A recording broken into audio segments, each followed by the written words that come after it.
Hello everyone, I'm Barry Infuso from Slow Food of Southern Arizona, here along with SAACA, Southern Arizona Arts and Cultural Alliance, in our final series saluting Tucson food heroes.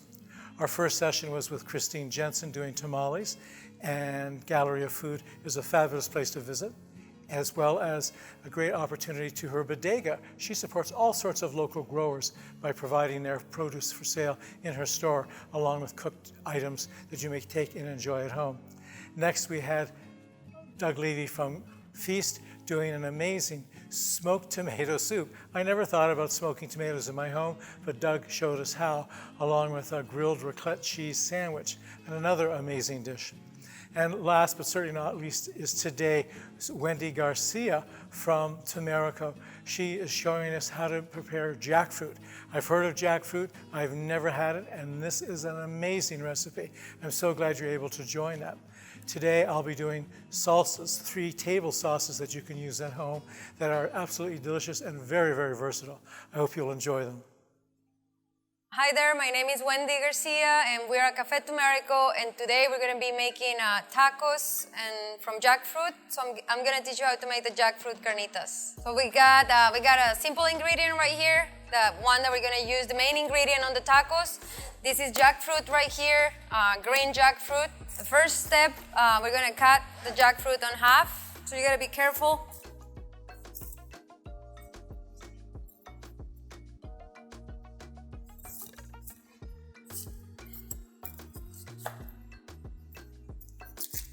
So I'm gonna use the smallest one because it's easier to cut. So you wanna get at least like 4 pieces of this big jackfruit.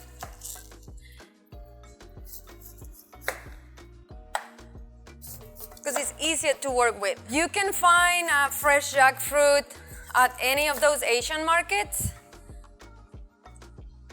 And whenever you go out there hunting for jackfruit, you want to make sure that it's green jackfruit. You don't want to get the right one. Because we're going to be making savory food. So the right one, it doesn't work for savory food. And it smells really bad, and it tastes really bad. So you want to make sure that it's green. And how do you know that? Just ask somebody in there, like tell them that you're getting, you want to make some savory dishes, so they're gonna point you in the right direction. What I'm doing right here, I'm just cleaning this, like I'm getting rid of the husk. And then these parts right here, you wanna cut it on smaller chunks. We're gonna cook this. I got some boiling water going. We're gonna cook it in there for 15 minutes. So we got the jackfruit that we just cleaned. We're gonna put it on some water right here. So that water is boiling, and we're gonna cook that for 15 to 20 minutes. We want it to be tender because we're gonna smash that. Okay, so we're just gonna wait 15 minutes and then we'll be back to get that and go to the next step. Now that the jackfruit is cooked, we're gonna throw it in here, strain it, and then this is gonna go in here. We got our jackfruit, it's all the way cooked now, it's ready to be smashed. This is a long process and it takes maybe a few hours at home. If you want to avoid the process of going to the market and buying the whole jackfruit and cleaning it and cooking it, we sell the carnitas already here and it's prepared.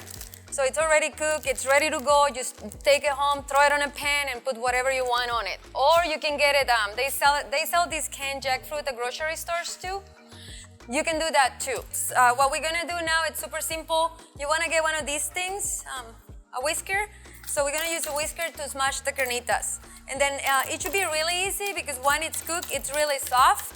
So if you look in here, it's just really easy. It just falls apart by itself. And then this is basically what you gotta do, okay? So it's mostly done. After this, we're gonna go to the fire again and we're gonna cook this in oil, in a pan. All right, so we're back in the kitchen. We got some olive oil here. I got a hot pan going. I'm gonna put a little bit of oil here and get it hot. And then once that it's hot, you just want it like a medium heat, okay? So I got my olive oil in there. And the carnitas that we just mashed may get a little smoky, but that would be okay.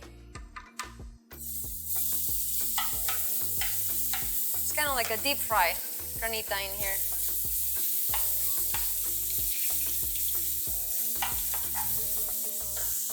Just gonna leave that in there for a few minutes. It's gonna look like a golden brown color. You want it to be crispy. The crispier the better, and it's tastier. A little bit of salt, pepper in there. Got a little salt, little pepper. Beautiful. You hear that sound?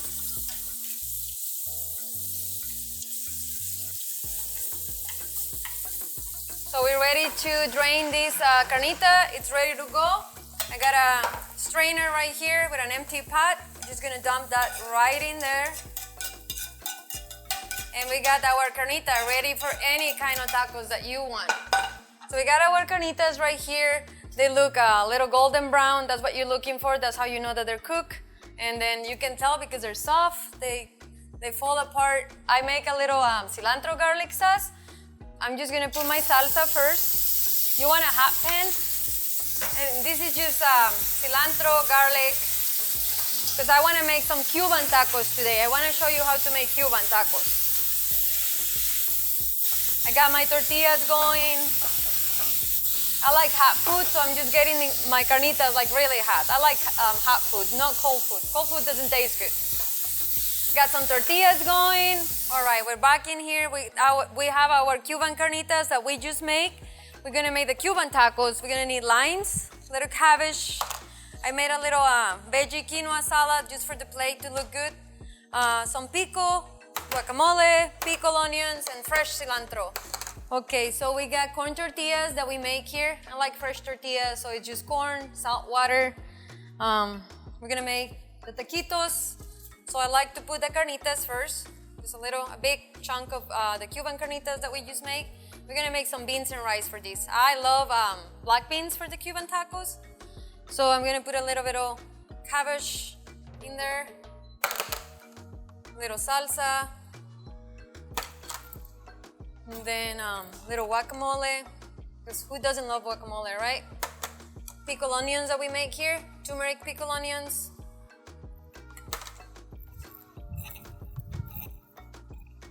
Fresh cilantro.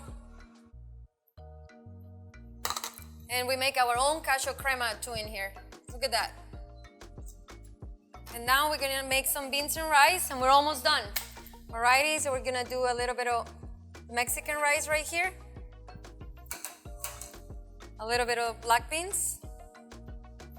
And the quinoa salad that we just made too.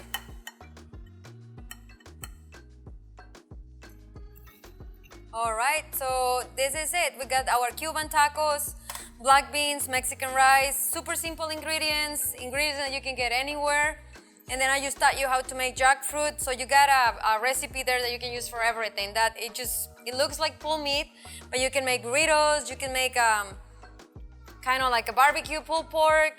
It's just like a really good meat substitute out there. Instead of tofu or soy, you can use jackfruit. It's really healthy, it tastes great, and just play in the kitchen and then experiment with it. We make lots of tacos. I really like using it for tacos because it's just like, I like making salsa, so you can make all kind of different tacos if you make salsas.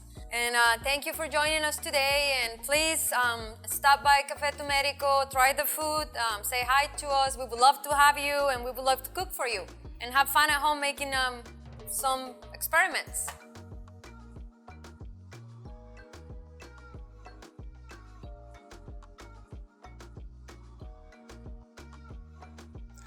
Well, thank you again, Wendy Garcia from Tumerico, for that amazing recipe for jackfruit tacos. Who would have thought we could have done something with jackfruit? And it's so readily available here in Tucson. I've even seen it at a Whole Foods store, but I've also certainly seen it at the Grant Stone Market. They have it cut in pieces in wedges. And you can also find it canned. I found that at Trader Joe's. So there's a lot of opportunities to work with that. So today we're doing a smoked or cooked tomato salsa. Salsas are table sauces. You can use them any which way you like. You can do them raw, you can do them smoked. I'm going to be doing them with a smoky flavor. I have here some tomatoes that I've pre-washed and cleaned. So I'm using big tomatoes, these Romas. I also have some garlic, so I'm going to be using those. And what I want to do is just give them a little hit. take off the outer skin, and then put them on the griddle. You can use a cast iron pot. You could do it in your oven if you like.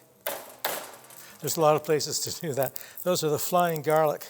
That is not to be confused with the flying Melindas. But here is a fabulous recipe. You're going to love this. Okay, there goes 1 clove and 2 cloves.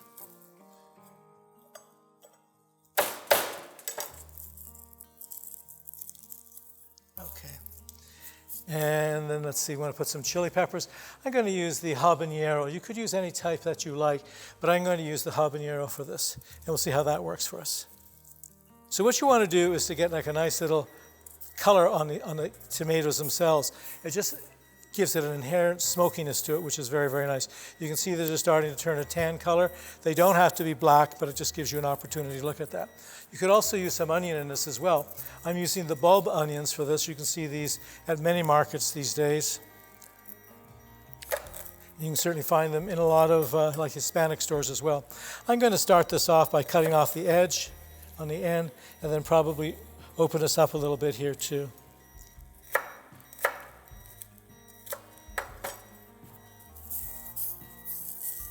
And I think I'm going to add these tops as well. I think that'll make an interesting addition to this. And we're going to put this all into a food mixer or a Cuisinart at the end. That's going to be important. The only thing I won't add will be the onions, because the onions tend to render a lot of water, and you're going to have a lot of water anyhow with the tomatoes. And I would give this about 5 minutes. While we are waiting for the tomatoes to roast and the peppers and garlic, what we're going to do now is put the ingredients together for our fruit salsa. Fruit salsa has wonderful applications. Think about it for like pork. You can think about it for fish, even beef, anything you like, or just on a hot summer's day, which we get a lot of them here in Tucson. Just be sure to have some of this chilled. It's very, very nice. Now what I've done is I've already started with dicing up some fruit. So in here I've just put some cantaloupe, honeydew, and then some watermelon in there. So the next thing I'm going to be adding is a mango. So what we're doing with that is the mango. I'm going to be cutting this. And mangoes are kind of an interesting fruit to get. As you can see, it has a beautiful color to it. And there's 3 parts of it when you cut. You have 2 what we'll call the cheeks and one center.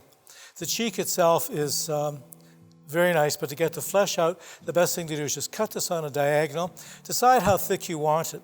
And you may notice I'm using a serrated knife. I like to do that when I'm cutting a lot of items, just because it's easier, it maintains that edge a lot easier. A lot of people have their knives and they're pretty dull. So what you want to do is to open them up. And you can see what I've done here is that I've opened them up into little strips. Then I'm doing them in the opposite way. And you just decide how thick you want them.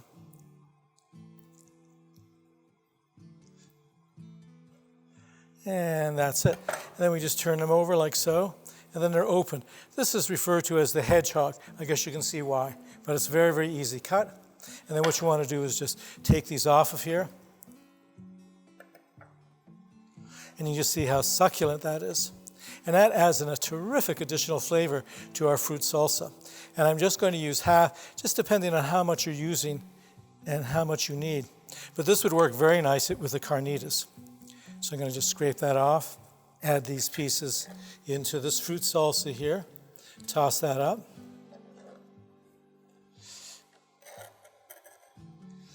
Okay, I'm going to put these 2 away, and then I'm next going to add the pineapple. Pineapple, I think, adds a wonderful flavor to a lot of items.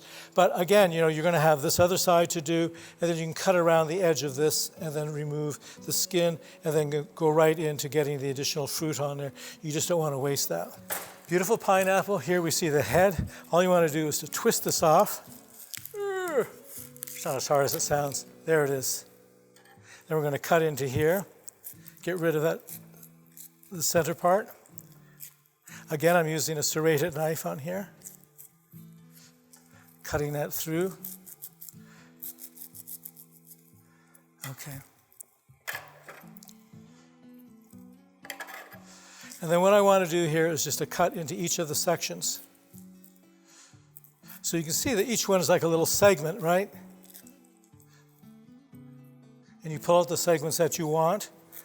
This is something that I use at home and just keep it on the counter. It's a very nice treat, having fresh pineapple available, and then I can just cut a piece as I need it. And I find this is very helpful for the salsa as well. So you can see what I'm doing. I'm just cutting away each of those little segments, pulling out the pineapple itself. And then you cut that pineapple, again, to bite-sized pieces. You put this together, add this to the fruit salsa. So now you have pineapple, mango, cantaloupe, honeydew, and watermelon. Again, fabulous, fabulous tasting salsa for your dish. And our third sauce that we're doing today is chimichurri. This is absolutely delicious chimichurri. If you've never had this, this is a item that I'm told is on the condiment table in stores and restaurants all over Argentina. But it's simple and it's delicious, and it's ideal for meats, but I find it for any sort of a use is good. So we're just going to use this, take off some of the parsley. You could use flat leaf or the curly, doesn't matter. And then also we have the cilantro. And cilantro adds an additional flavor to this as well, which is nice. You can use the stems in there as well if you like. What we're going to do now is to chop, and all we need to do with this is to rest our knife here. Do not take your hands off the knife when you're doing this. What you're doing is rocking this back and forth. By keeping your hands affixed to the knife at all times, you're assured never to have any extra protein in the vegetable matter. Now with this, you're going to be adding some other ingredients. You're going to be adding some red wine vinegar, some garlic, some peppers, like if you like some chili pepper. If not, that's fine too. You just have to decide what the taste is. As I said before, this is not written in stone. It is on a piece of paper. You'll have the recipes. You can add whatever you like to it. And then we're also going to be adding some shallot to this. Shallot gives it a nice additional mild flavor.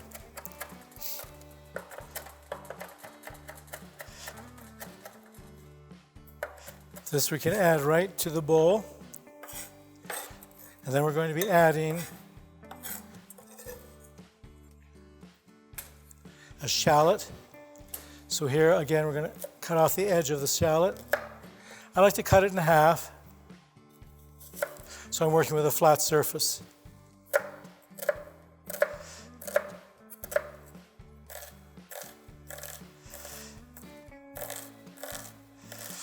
And it's important as you're doing this to move your fingers back. Do not move them forward at any cost. So I want these a little finer. Again, using my both hands on the knife blade, I'm chopping. We'll do the same thing here.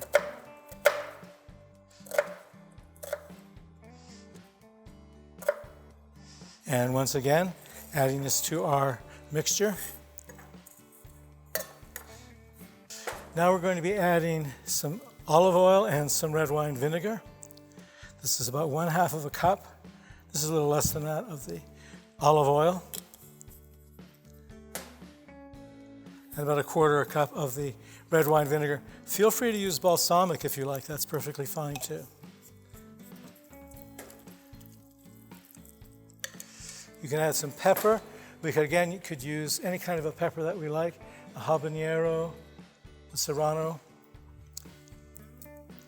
You can decide whether you want to leave whether you want to leave the seeds on the inside and the membrane. That is entirely up to you, depending on what your heat preference is.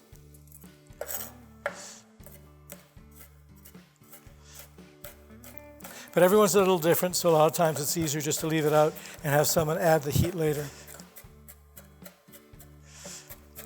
But I'll probably just use about half of this right now for this particular recipe. Now what I like to do is to again, take the skin off of the garlic, crush that, remove the skin.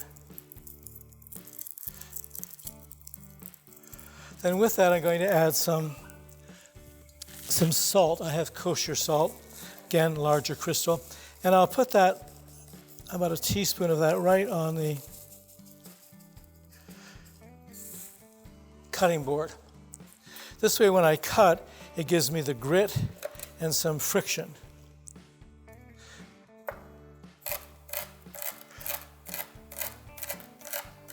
And you can hear that cutting. And again, what this is doing is allowing me to get it into nice small pieces so no one gets a big piece of garlic in their mouth.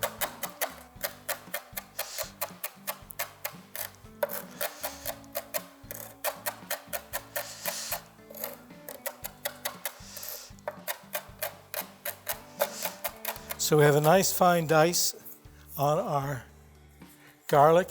We're going to add that into our chimichurri. And then also I'm going to add part of the chili pepper in there. And mix that up. Okay, so now our tomatoes and peppers are all ready. I'm going to move those over to the cutting board. And we have our peppers and our white onion. Now in doing this, a couple of things you want to do is to start cutting the tomatoes just so that they're broken down a little bit. You can remove the skins, certainly if you would like a nice appearance that it's going to appear in the bowl. I myself like the smokiness and that flavor of the smoke in the tomato, but it's entirely up to you. Well, now we're ready for our tomato salsa. Again, this is a smoked tomato salsa. What I've done is I've kept the skins on. If you prefer, take them off, that's fine. This will render quite a bit of water.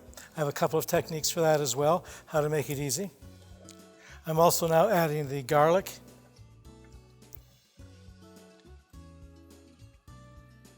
And the pepper. I am going to take the stem off of that.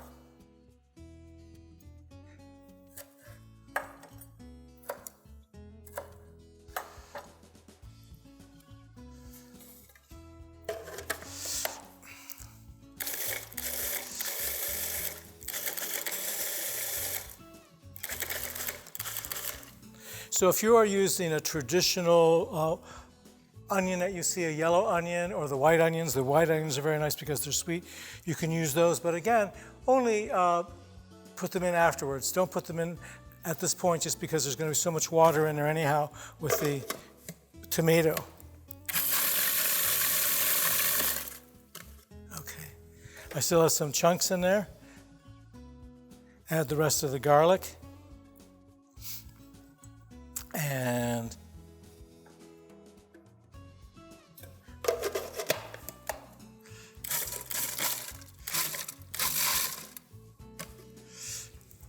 that is done, but I want to add some more flavor, and I have some cilantro.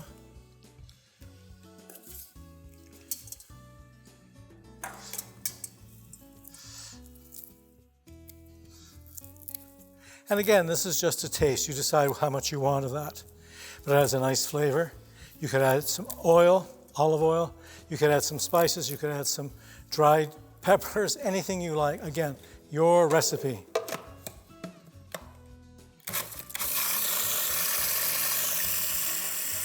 I'm going to now drain this out of here to get excess liquid out of it.